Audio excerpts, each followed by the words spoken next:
Hi hello people, నేనైతే boiled egg టమాటా gravy curry అయితే చేస్తున్నానండి. ప్రాసెస్ చూసేద్దాం. బాండీలో ఆయిల్ పోసుకొని పచ్చిమిరపకాయలు, ఉల్లిపాయలు, కరివేపాకు వేసుకోండి. బాగా కలుపుకోండి. కలుపుకున్న తర్వాత అల్లం వెల్లుల్లి పేస్ట్ వేసుకోండి.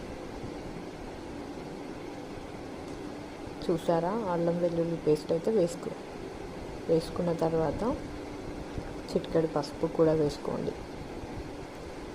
అలాగే గ్రైండ్ చేసి పెట్టుకున్న టమాటో పేస్ట్ కూడా వేసేసుకోండి. ఒక స్పూన్ సాల్ట్ కూడా వేసేసుకోండి.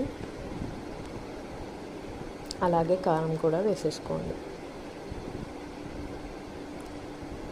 కొంచెం అలానే కలుపుకున్న తర్వాత కొన్ని వాటర్ అయితే పోసేసుకోండి.